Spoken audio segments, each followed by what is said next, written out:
Thank you for being here this morning. I'm going to be doing a little something again that's a little different. Today I'm going to work on some organization stuff. I have sandpaper, and if you ever seen it, my little sandpaper mess that I have is this thing over here. See if I can get my camera not to shut down.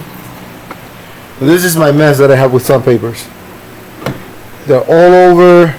Not a good organization. I started with this thing here, but it didn't work. So I'm gonna see if I can do something better. And this mess right here is my sandpaper mess, and I have not been able to control that. And as you can see, there's sandpaper there also that I try a little thing, and then there's sandpaper over here and everywhere. So I'm trying to see if I can do something that will help me, I don't say control, but at least organize them a little better. So with that, I'm gonna be creating a box with compartments to slot each one of the different grids of sandpaper. I'm gonna be using a program, a website called Boxex.Py or Pi, and you will see how that works. And I'm going to design the box. It is for 5-inch sandpaper, so I'm going to make it for that. What I'm thinking is make a box that goes to about there height-wise, and then that way it's easy to grab the sandpaper and then have like a little tab in which I can write the different grades of sandpaper and make it, I don't know, about a foot long or so. So let's take a look, and so let's open the website. Let me go here. I'm gonna switch you to the camera. If you hear like a rumbling in the back, it's the fan. It's hot. It's already 87 or so and humid because the monsoons are rolling here in Arizona. So it's gonna start getting humid and it's gonna be miserable, but love it because that means it's gonna rain. Let's switch here to the camera, to the monitor. So here's the web page or the Google search. I'm gonna do a search for Boxex.Py,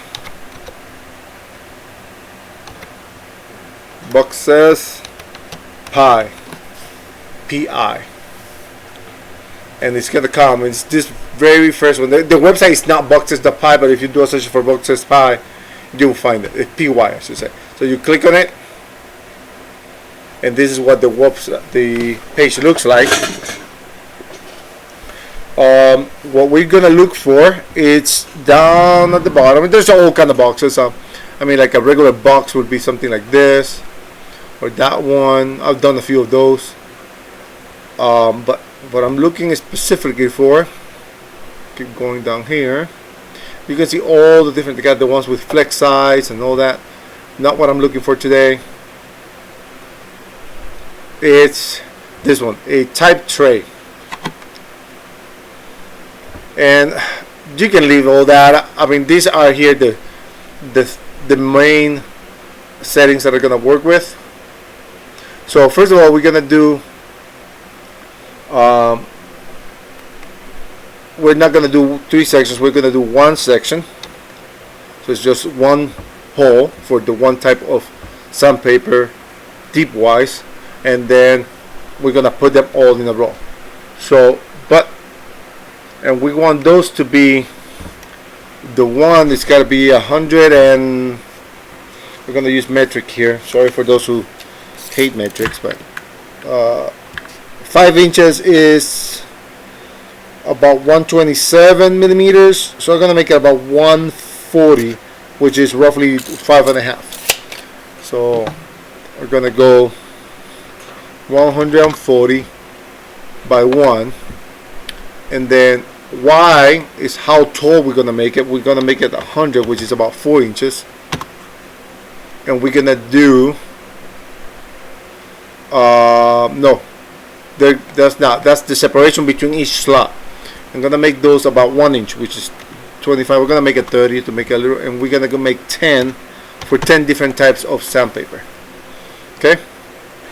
We're gonna make it 100 millimeters, which is 4 inches tall, so I'll get about a 5 inch on the top to grab.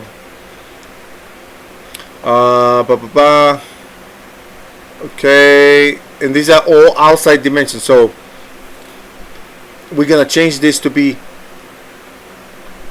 inside dimensions, and we're gonna tell this to be the internal height. We're gonna do this 106.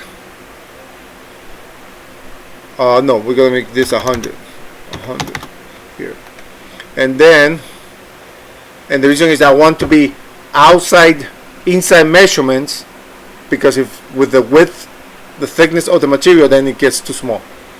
So that's what that means here.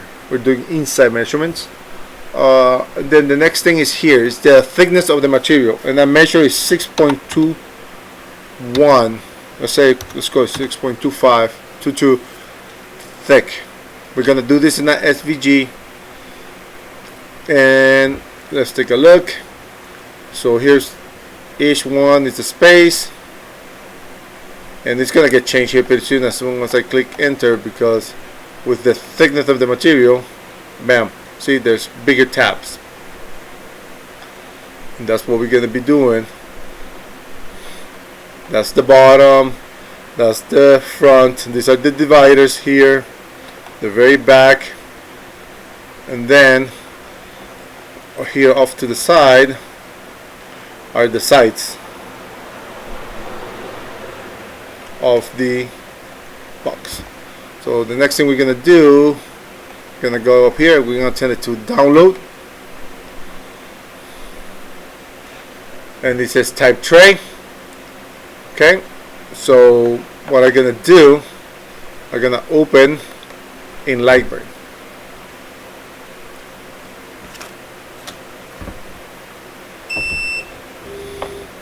I'm gonna do this on my CO2, so let's just switch to that right off the bat before I do anything else.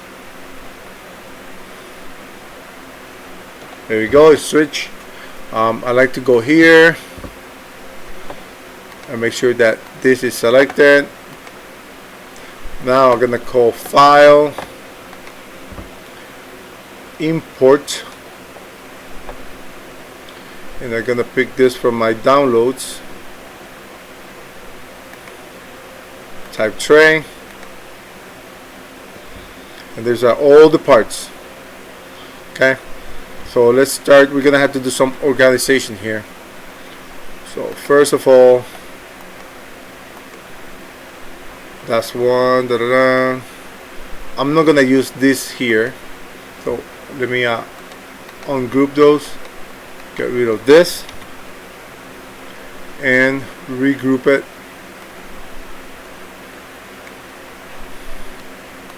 Good. And that's, now we're gonna take, I got a piece of material here, see how big it is.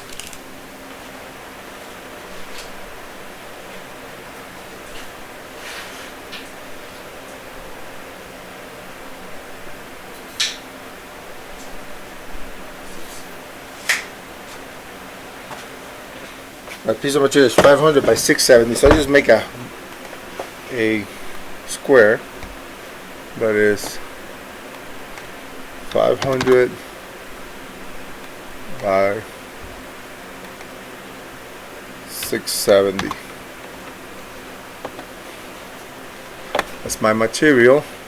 I'm gonna make that a template, and I'm gonna move that to my, and then with this laser, start from this corner. So we're gonna go there. I'm gonna tell it to go to, here we go. I want it to be a 0, 0. Okay, and then let's start organizing all these pieces here. So let's see how the grain goes. grain goes with the width. So let's make sure.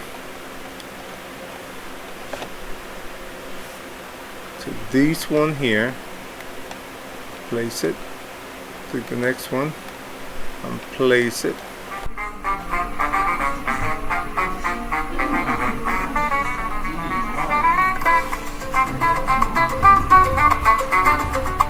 There, look at that. So just gotta find a place for my bottom, a piece of material for the bottom, which is 100% doable. We can work on this. Now, next things, I gotta check my spacings and all that to make sure that I am well within the cutting area. So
You having fun with your music?